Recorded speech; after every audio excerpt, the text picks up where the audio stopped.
Good morning. My name's Karl. I'm a member of the Dovetail team, who are the youth-focused arm here at Insight. I'd like to start by acknowledging the traditional custodians and the lands in which we're meeting today, and pay my respects to elders past and present. And welcome you all to today's webinar, Understanding and Supporting Brain Development. I'm really pleased to say I'm joined by Associate Professor Sally Staton, a developmental scientist from the Queensland Brain Institute at the University of Queensland, and Michelle Cole, Learning and Development Lead for Thriving Queensland Kids Partnership at the Australian Research Alliance for Children and Health. At Dovetail, we're contributing and supporting some of the great Thriving Kids work to collectively drive better outcomes for Queensland children, young people and families. One area of work being carried out by the Queensland Brain Institute and a range of partners is helping to mobilise the kind of best insights from neuroscience in a way that enables workforces to better support Queenslanders. We're going to hear about some of those insights today. Michelle is going to kick things off with a brief overview of Thriving Queensland Kids Partnership before handing over to Sally, who will help us explore the neuroscience that underpins brain development. We'd be really keen to hear from you in the chat function, what resonates as we kind of go along and how this informs and strengthens practices in AOD, and also any questions you might have. So handing over to you, Michelle. Thanks, Karl. And I'd also like to acknowledge that I'm coming from Gubbi country today and pay my respects to traditional custodians of the land. And I'd also like to acknowledge lived experience of anybody who's joining us here today online.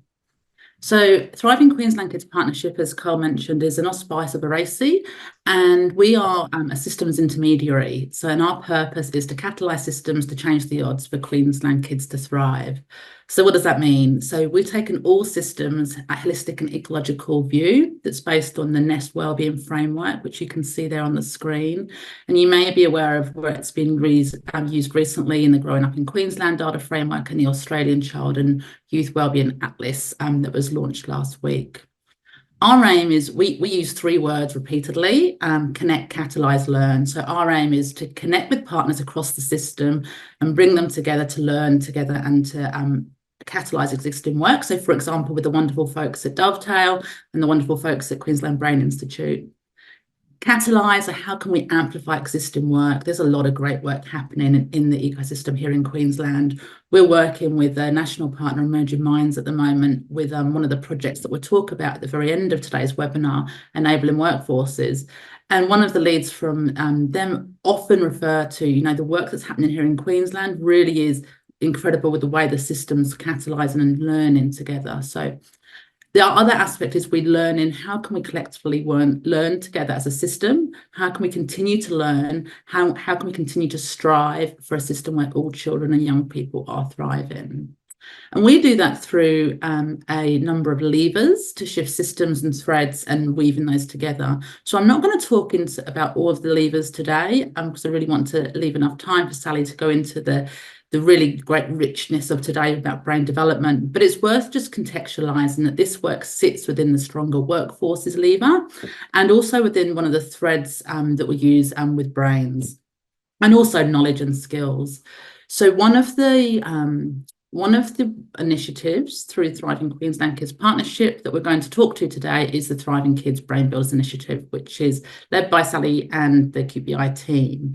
So through Thriving Queensland Kids Partnership, as I said, it's underpinned by that system change, those system levers, those threads. How can we create change? And we do that through 10 different initiatives, and the ones that are of most relevance today are the Thriving Kids Brain Builders Initiative, which Sally will talk to, and the Childhood Builders Initiative. Now, I will pop in the chat the links with some further information about these initiatives in case you'd like to learn more, and also my email address in case you're interested to find out more about how you can be involved. Thanks, Sal. Next slide. So I'm not going to talk in detail to this, but as many of you will be aware, the Australian Child Maltreatment Study was released last year. And I think a lot of the data wasn't surprising for folks who have worked in the space, for a very long time and have seen impact of this with people they've worked with, whether it's in community, with clients. But for those of you that haven't, just to kind of really land, I guess, some of the context for this work. So 62% of Australians have experienced one or more types of maltreatment. And we know mental health disorders are far more common in people who have experienced maltreatment. So 48% of the people who were in the data set that the ACMS team and analysed had a mental health disorder. So that's nearly half. Okay, so we know there's a knock-on effect, and we know that data is quite confronting, but we also know that prevention can support a different way. We can actually change the outcomes for this. One of the things that really struck me last week, sorry, Sarah, can you just go back? One of the things that really struck me last week, Professor James Scott from the ACMS team presented at the QCYCM forum, and he presented so incredibly around, like, we know that health risk behaviours, including cannabis use, like self-harm, suicide attempts, are increased because of maltreatment. And of all the people surveyed, all of the females who presented with cannabis dependence, all of them had experienced some kind of maltreatment. So, and if you're involved in the AOD space, you know this very well. And I think something that we, quite often say is, it's not what's wrong with you, it's what's happened to you.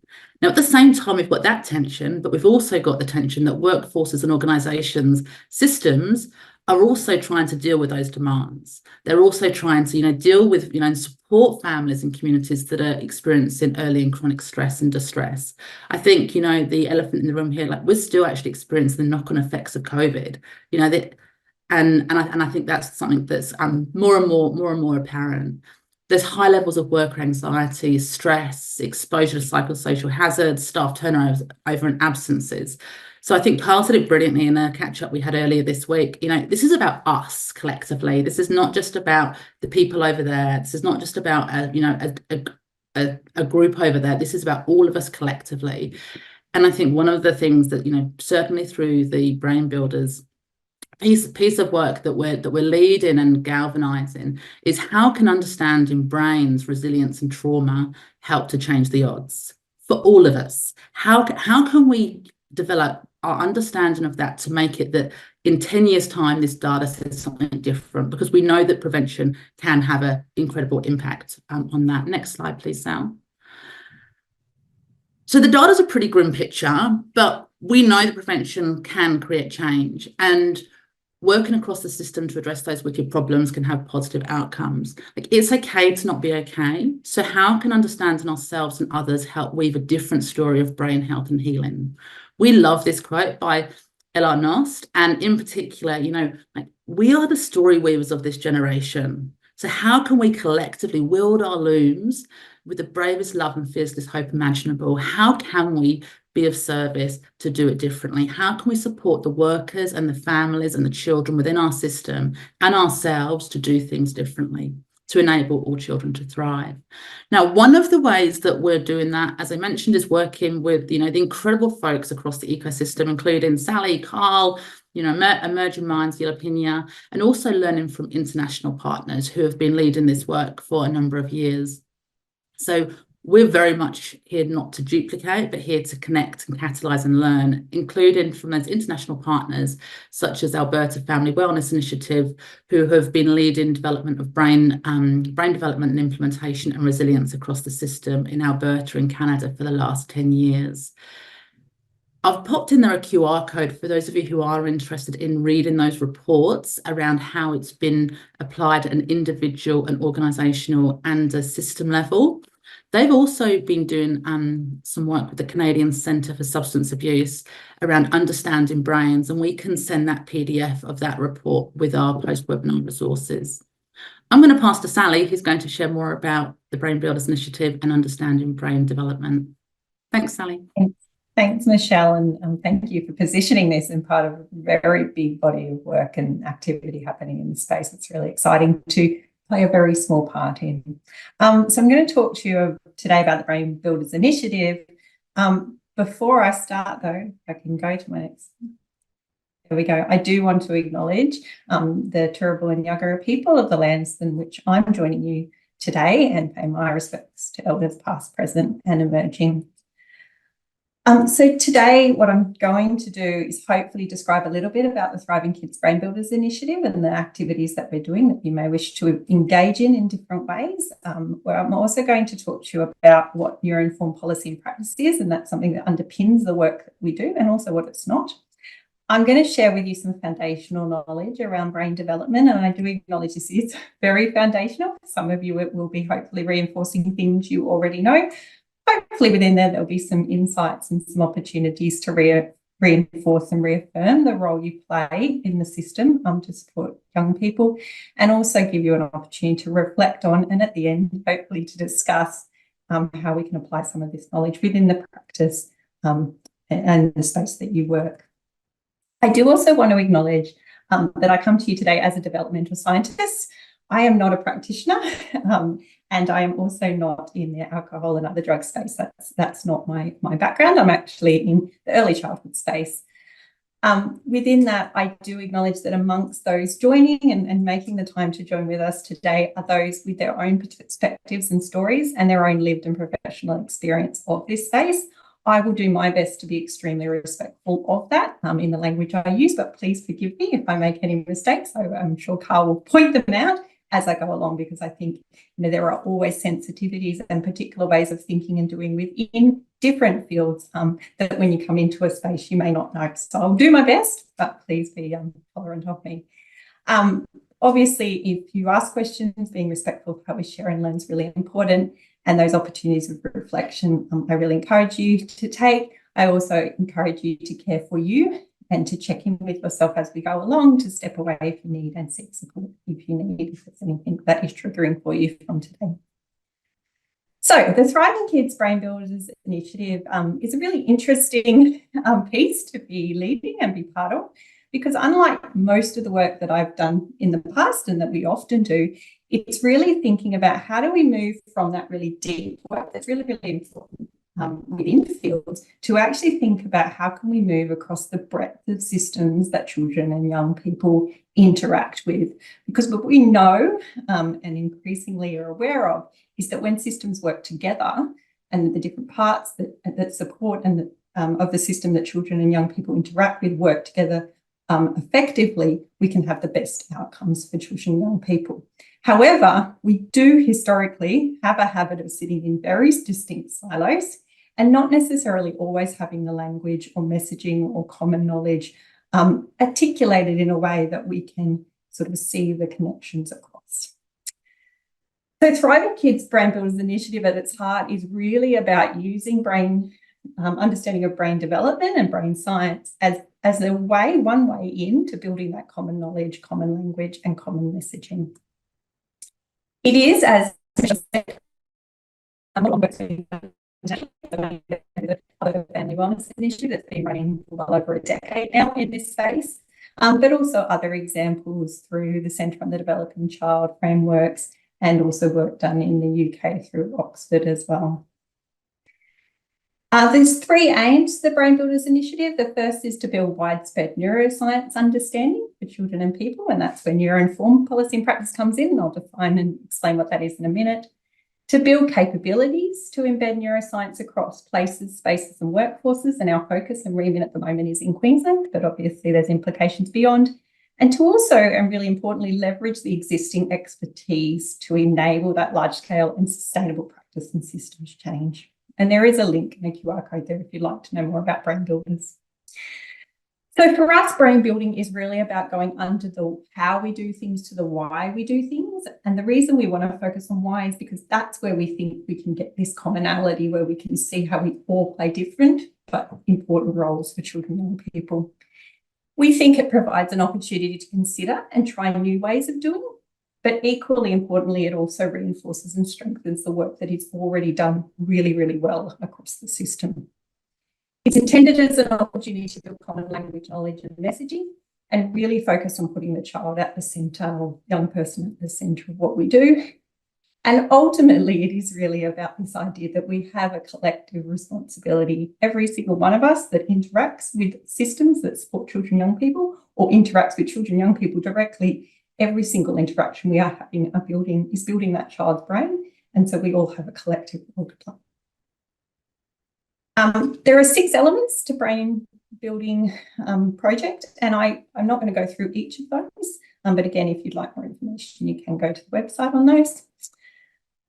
Some of the key activities we've done thus far is providing free resources on brain development through our partnership with Emerging Minds. And again, you can access those, they're freely available. There's 4 modules, and some of the stuff that I'll be covering today goes into more detail around those. We're also building a range of tools and low-cost free resources that can be used across systems, and particularly used as ways to build greater conversation between people working in different parts of the system. So to encourage that sharing of knowledge and expertise and practice. We also are engaged with Children's Health Queensland and their project ECHO, and they're running our first Brain Builder ECHOs this year, which are monthly meetings where we have people from all different disciplines and fields coming together to talk about different areas of child development, and they meet monthly. And currently we have over 300 people signed up for that, which is incredible, and a really diverse field of people. And you, of course, also can imagine that if you choose or wish. And we run a series of events, and again, I won't go into that, but working with lots of academic partners across the whole of Queensland. So underpinning all this work is an idea of neuroinformed policy and practice. Neuroinformed policy and practice has been around for a while. Around 2000, we had Neurons to Neighbourhoods, a very seminal work around making the links between what happens in our brains all the way through to the neighbourhoods that we live in. I'd say now we extend that, and it goes really from cells through to systems. But really, when we work in this space, we want to be very, very clear that we are not talking about brains in isolation. When we're talking about neuroinformed policy and practice, this is about not just the brain or the connection between brain and body, but the connection between the brain, the body, and that whole person, that whole context in which a child, young person, or anyone finds themselves. So neuroinformed policy and practice, if you haven't heard about it, and please, that's fine. It is something that you may not have come across before, but it really is defined as the translating and applying of current evidence from neuroscience and related fields about those processes that underpin human development and behaviour that can help us to guide policy and practice actions. And most importantly, the intent of neuroinformed policy and practice is really to create and promote optimal conditions for brain health. And I really love the World Health Organization's definition of brain health, and that is that brain health is a state of brain functioning across cognitive, sensory, social, behaviour and motor domains, so all those different elements of development that allows a person to realise their full potential.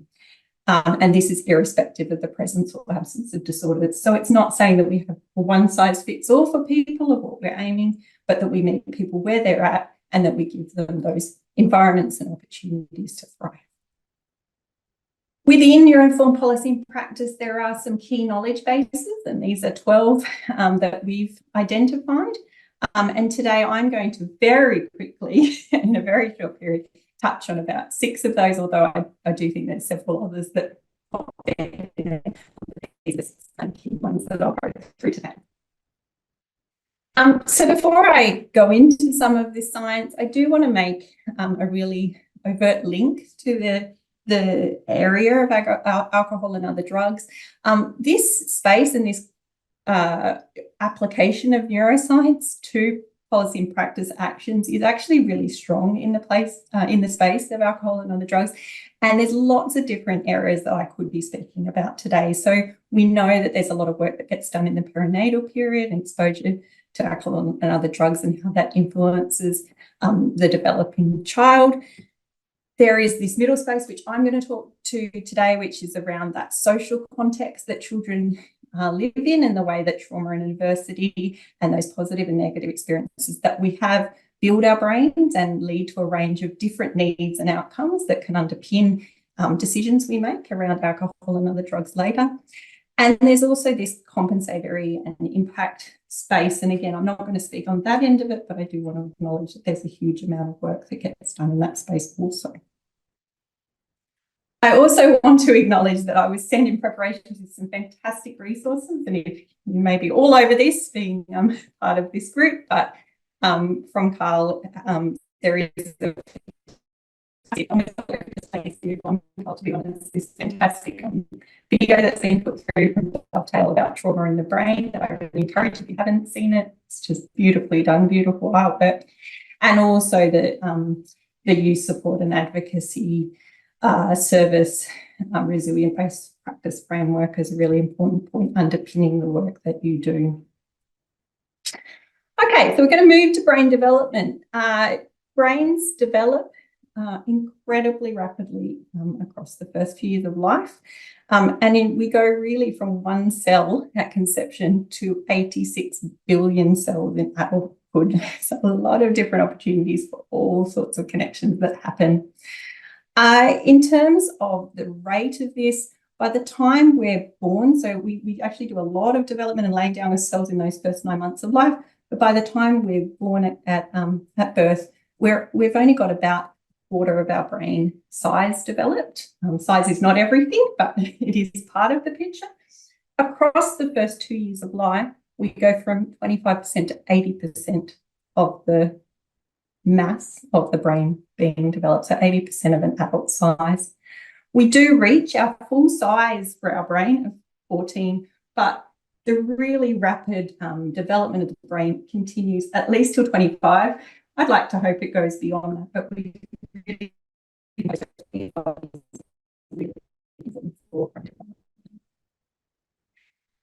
within this period, we have influences on the brain, and these are our environments. And this is really, I think, incredible to think about as an evolutionary part. We have these, underdeveloped brains when we're born, but because of that, we have this incredible ability to be adaptable to our environments. And so when we're thinking about brain development, we're thinking about the interactions between our genetic makeup and the laying down of those cells and the environments that we live in. And indeed, epigenetics, which is sort of an emerging field probably over the last decade or so, has shown us that not only do environments and genetics interact, environments themselves can actually modify how our genes express themselves. So it's really, we're very adaptive and very tuned into the environments we live in.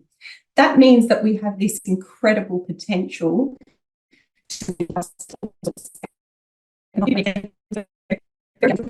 have the ability to distinguish all different sounds. So young infants can distinguish all different sounds for language, and we actually lose that ability to distinguish as we get older, so that we're really tuned into the language sounds that are specific to the language that we are exposed to. So if that's English, the sounds that go with that. And I think that's a really nice example of how incredible that development is in terms of adapting to our environment. So our environments really do matter, and they matter throughout our lives, but particularly within those first 25 years.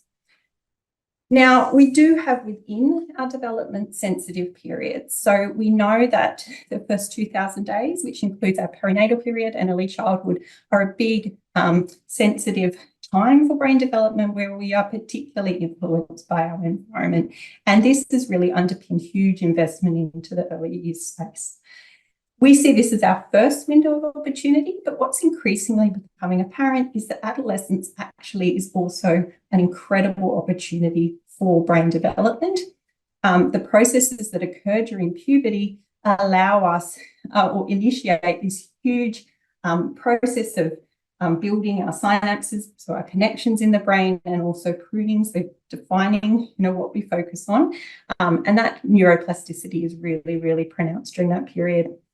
As a parent, I have to say that someone working in the early childhood space, that idea that window, whilst the first 5 years is really important, is not the end, and that we have this second opportunity to really influence the trajectories of young people. I know for me was very reassuring and something, I really appreciated, but it also really reinforces the work of those working in that youth space of how critical it is. Early childhood matters, but so does the youth space and adolescence in terms of our ability to support lifelong brain development.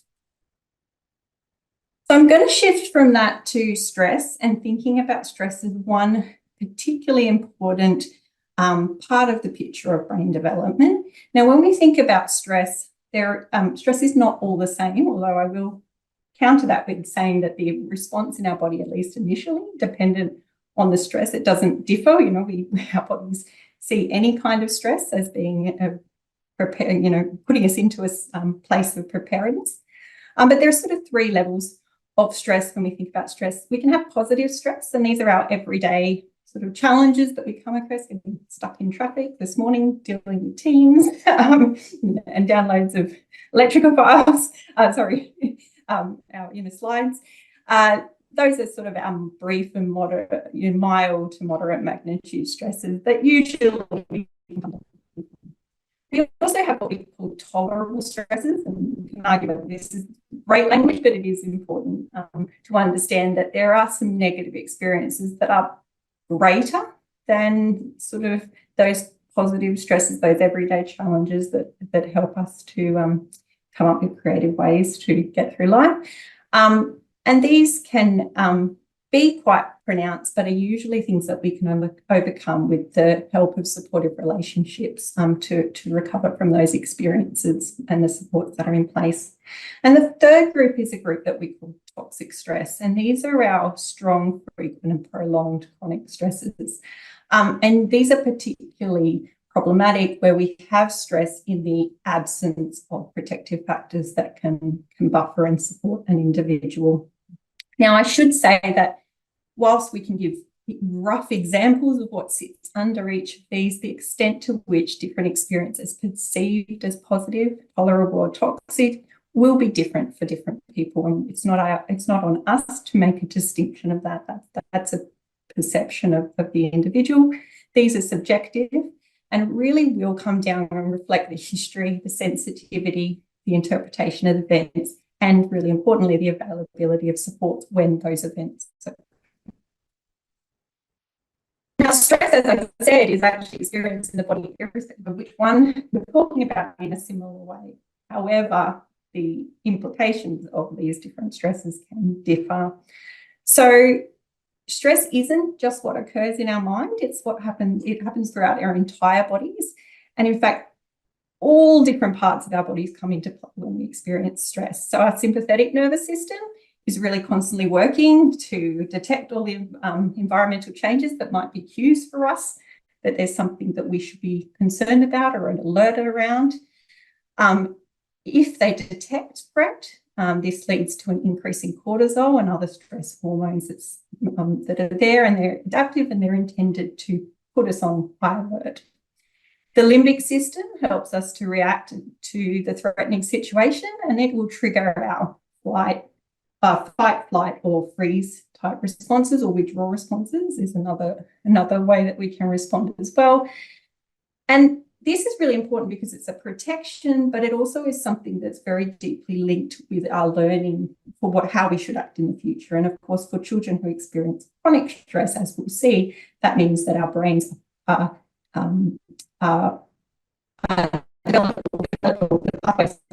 in such a way that they're predicting those stresses to come again so that they're prepared for it. There's also a whole lot of different hormonal changes. There's a whole lot of, I've got two there, but that should say cardiovascular changes. So we know the feeling of that increased heart rate. We have immune system changes, just in case there's a potential threat that includes a wound. We're still, evolved to expect that when threat happens, we're going to get physically hurt, not just psychologically hurt. And we also have our metabolic system is also involved in that, and it is really looking again to prepare us for needing to fight or flight. So when we experience stress or trauma that is beyond sort of those smaller challenges, we really can end up in a situation where we're in high alert for longer than the experience that we're having. So remaining on high alert for us, if we experience multiple or complex challenges, can mean that our body actually switches off different parts of our brain. So I don't know if you may have heard of this, but there's this hand model of the brain. And this is the idea is that you have your brain stem, which is our, our breathing and our daily, our regular functions. We have our amygdala, our frontal cortex, or prefrontal cortex, that sits over. And when a stress occurs, we really dysregulate between the ability to make complex decision making and really are in that survival mode. And you can imagine what that means for all of us, actually, when we're in that survival mode, in terms of, you know, being able to not think clearly and not attend or learn and respond to situations. But of course, children and young people, this can be particularly challenging. Now, chronic stress across time can also place the brain in an inflamed state. So as I said, our body isn't just preparing cognitively or emotionally for threat, it's also physically preparing. It's expecting us to be injured and hurt. And this process of inflammation can be problematic, particularly during sensitive periods where we actually can lead to the changes in the connections, so fewer connections in the brain for children and young people if they're in constant and it can mean for children who experience chronic stress or trauma that they may have less ability to be plastic, so to be adaptable to future threats, because their brain has very protectively set themselves up to expect things to be threatening and challenging for them. So over time, when we're on regular high alert because of the threats, our brain and body are really constantly working to coordinate those many hormone and nervous system responses to stress. There's an accumulative impact of stress and life events, which means that across time, our sort of base level of how we might respond can increase so that we're on high alert, you know, as a sustained base, you know, and therefore our tolerance level of small challenges can seem much more overwhelming. And so this is just an example of changes in cortisol across time, but you can see an adaptive response is that cortisol will go up and down in response to stress. Chronic stress over many months will increase that so that we're in this sort of hyperarousal state. But also alongside that, if we look at chronic stress over years, we can have both a hyperarousal response, so this is where we're on high alert, but actually across time, what we can also see is this hypoarousal. So this is sort of those more difficulty being alert, being attentive, and really there is links there with outcomes of depression, for example. Now, there's chronic stress over years, but there's also traumatic stress over years. So it doesn't have to be that the stress has to continue, but if it's sufficiently traumatic for the individual, that can have long-term implications, both in terms of heightened arousal, but equally we need to understand that we can also have hypoarousal, so that lower levels of arousal of an individual. And this is my segue, probably a little bit clunkily, into windows of tolerance, just to briefly talk about this.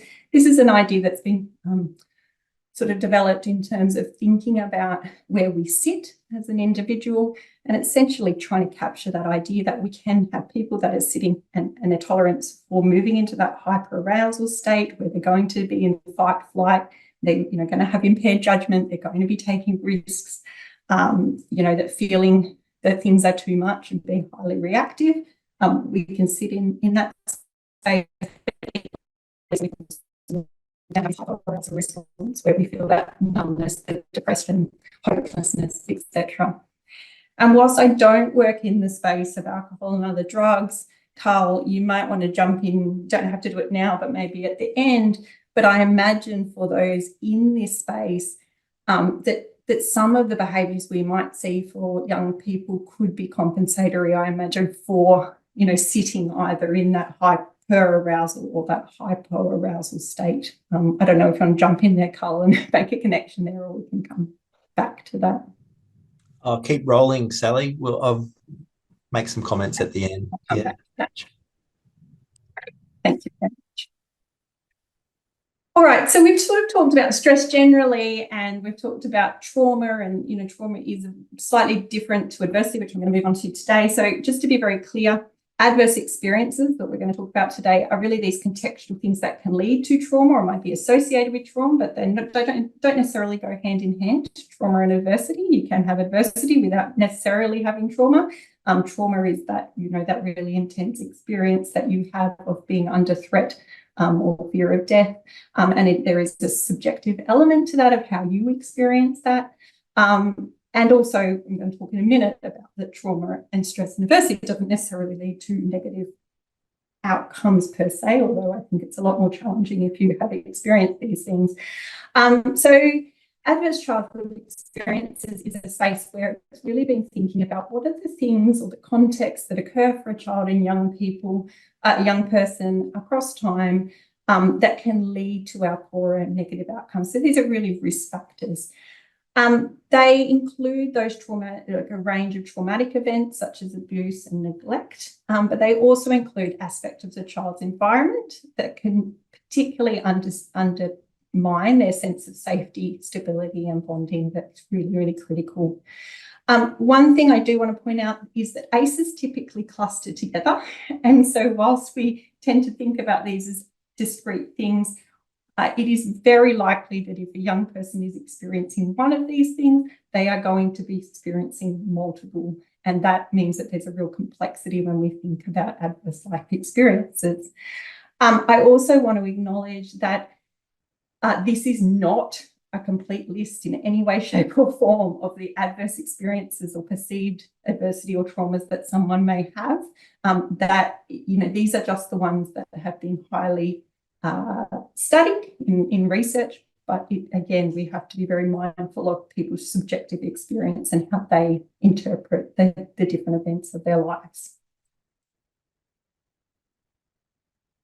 I do want to also point out that in the youth space, there are some particular risk factors for poor mental health outcomes, alcohol and other drug problems, and that's using the word, the language from the resilience-based practice framework, and also becoming involved in the criminal justice system that sit outside these traditional ACEs that we often talk about, and they include things like exposure to racism, homophobia, transphobia or discrimination, intergenerational poverty and trauma, refugee and difficult resettlement experiencing learning difficulties and early school disconnection, history of family attachment issues and conflict, and highly reactive temperaments or other hereditary factors. So this is a very complex area and there are lots of different risk factors that a child or young person may be dealing with.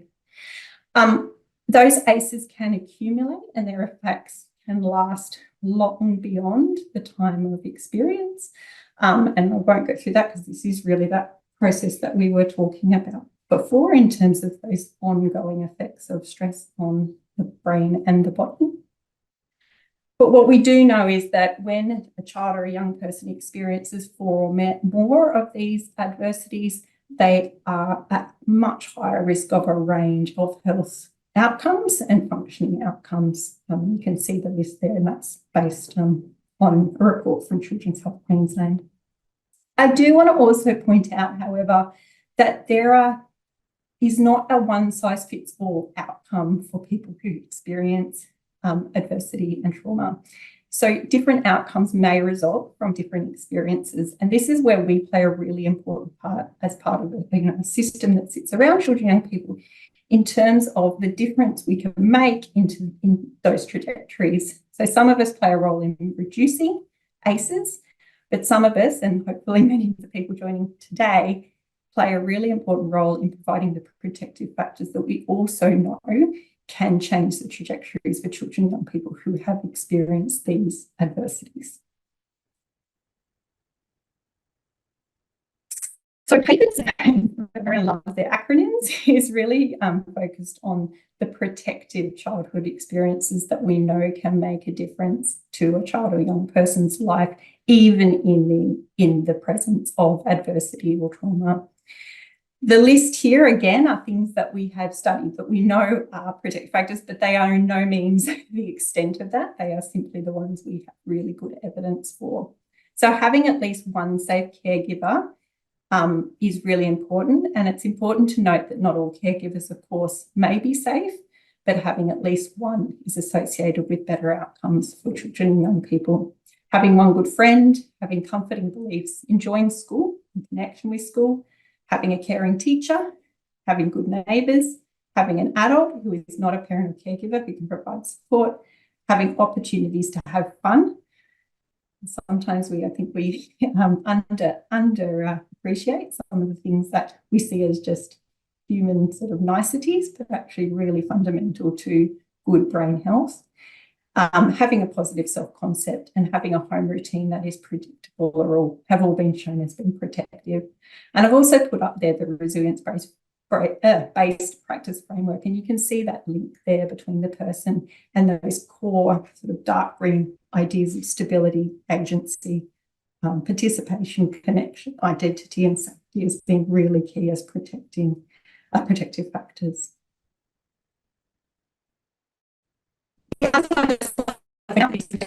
Probably jumped out to you as we were going through the list is that relationships are at the key of this. So out of those protective factors, there's 5 that are very specifically focused on relationships, and we cannot underemphasize how important human relationships, whether that's a therapeutic relationship, personal relationship, connection to our social network, is for children and young people, and indeed throughout our lives.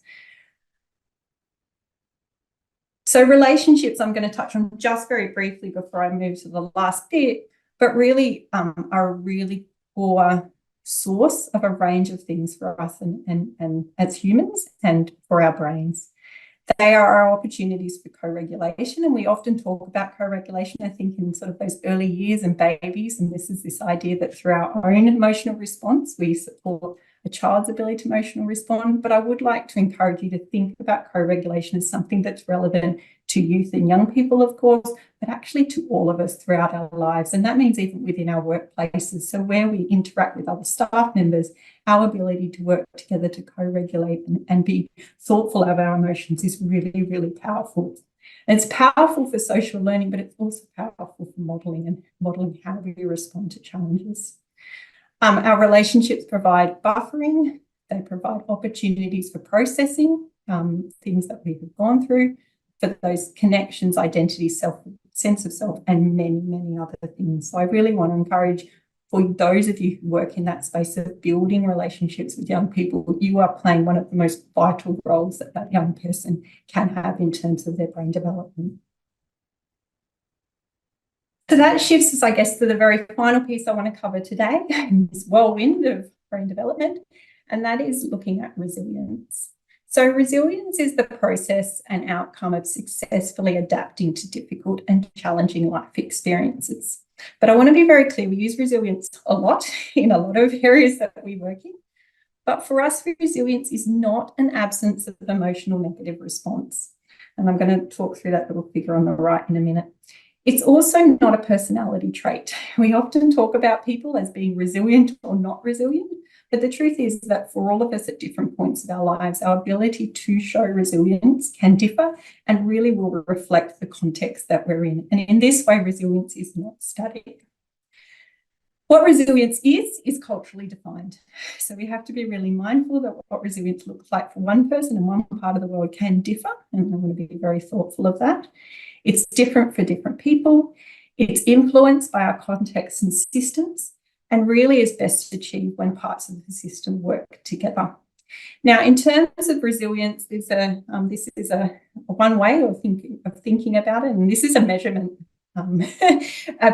figure, but I think it helps us understand it, that really what we have is this functional level, and whatever that means to an individual. We have a stressful event that occurs. We have a response to that, and it is entirely reasonable to have a negative response to a negative event. This is not about being stoic and not showing emotion. But what we want to see with an individual is really that we can return to some sort of baseline. But what can often happen if we don't have supports in place for that individual is we can have some dysfunctional or breaking under pressure kind of responses. We can go into survival mode where we've got diminished functioning. We're doing our best, but we're really still continuing to struggle. We can return to resilience, but also I know we should acknowledge that you can also get resilience with growth, which is that increased functionality. Not everyone will experience that, but sometimes we can learn from these resilient experiences if we're challenging experiences if we're supported through that process. So the way we've thought about and redefined resilience has changed across time. So there were different waves of how we've thought about this, and depending on how you've heard it and where, you know, where that's been in the context, you may have slightly different interpretations of that. But initially, we really were interested in resilience as a trait. You know, why do some people respond after traumatic events in a more resilient manner versus others? And looking at some of the genetic and personality markers that might underpin that. We then moved to really understanding that resilience is built through our experiences, that it's not just about, you know, those genetic and personality markers, but it's also what's come before it. So it's really focusing on who is at risk and who is protected. And a lot of those ACEs and PACEs that we talked about today are really important for that. We've then moved to this idea as resilience being something that we can teach to someone. So through skills and abilities. So how do we actually build resilience in individuals? And some of those strategies might include things like supporting people to build problem-solving skills, being able to reframe a situation, being able to emotionally regulate or seek. I'd say now we're sort of at wave 4, where all of those things are really important, but what we've added to this piece is this understanding that resilience really does exist in context and systems. And really the question for us now is, how do we provide systems and contexts that can actually support resilience when those challenges occur? And the focus now is, and in sort of this current wave, is this collective responsibility and systems response. So we have the genetic personality and sensitivities element. We still very much have to understand adverse experience and positive early life experiences. We need to understand our skills and abilities, but we also need to add to that the supports that are in place across the system when a challenge occurs to actually support resilience in an individual. Now, one way to bring all of this together has been something called the resilience scale, that's been used for some time. And in fact, Michelle showed some pictures at the beginning of some of the work in Canada that gets done in this space. I have a video of this, but I'm not going to have enough time, so we will share the link to that and how this works. But essentially, it's a way of sort of bringing the complexity of resilience to respect that we bring our base level of that genetic personality component and our sensitivities, and for each person that will be different, so we don't all start at the same point, and we need to acknowledge that we need to understand the effects of adversity, and that one of the ways that we can help resilience is to reduce the exposure to those adversities. But equally so, on the other side, we also need to add positive support, so we need to put things in place that are those positive experiences for an individual. We can work with an individual to build skills and abilities, particularly during those sensitive periods of early childhood and adolescence. But in amongst all of this, we also need to have the supports in place. So the animation we'll share with you is really bringing together the nest, which Michelle mentioned at the beginning of the wellbeing framework, these ideas of resilience and where we are, and really to encourage people to think about the different role that they can play within supporting an individual resilience. There we go. Okay, so in terms of finishing up, so I'm going to pass back to Michelle, who's going to talk about some of the enabling workforces work that is being done by Thriving Queensland Kids Partnership. But while that's happening, I guess I have just some questions for you, and this is an opportunity for me to learn as well and for us to learn. So really, where do you see your role in supporting brain development and brain health for individuals? What's been useful to you in understanding brain development? And that might be from today, but also in the past, things that might have worked for you in terms of your role and practices, and also in how you communicate or interact with clients, colleagues in the system. Are there any messages or insights from today? And how can you see your role with brain development being applied? Over to you, Michelle. Thanks, Sally. So as Sally's kind of alluded to, like really where we need to be sitting with this work is not just on the individual and organisational level, it's also on the system level. And what we know is that this isn't necessarily a knowing problem, although there's always more to know and to learn, but there can be a doing problem. Sometimes how it translates into action and actually having support across systems with departments working collectively together in a way that enables all workers to thrive, all children to thrive. So we are working with Queensland Brain Institute, Dovetail, Emerging Minds and Yilpina Indigenous Corporation on a funded piece of work at the moment with Queensland Mental Health Commission called Enabling Workforces and Organisations for Thriving Kids. And it's a collaborative project that's really aiming to support the translation of evidence into practice to broaden and sustain learning within and across organisations. So some of these key pieces that Sally shared today, some of the incredible work that Dovetail have been leading, the incredible work that Emerging Minds have been doing, and also Yilpina on brain health and healing. How can we support that collective knowledge across the system? And the project is a one-year project. This Stance Job is a one-year project, and it's being co-designed and developed and delivered in collaboration with Queensland government agencies and authorities across education, health, YJ, mental health, family wellbeing, child protection, justice, community housing, skills and training portfolios. Next slide, please, Sal. So just a little overview, and we'll pop the link in the chat as well with a little bit of an overview too. But just as an overview of where we're at the moment. So the project team, which does include the wonderful Karl and Sally as part of that Brains Trust of that project team. As I said at the start, really what Thriving Queensland Kids Partnership is about, the connecting and the catalysing and the learning with our partners to be able to create that change throughout the system. So where we're at the moment is our phase 1.1, which is start engaging across the system with those departments, mapping what's already happening, because we know there's a lot of great work already happening. You know, Sally shared earlier the resilience framework that Dovetail use. You know, we know there's a lot of great resources out there, but sometimes what can be hard is that they're in different pockets and they can be difficult to, you know, potentially connect together.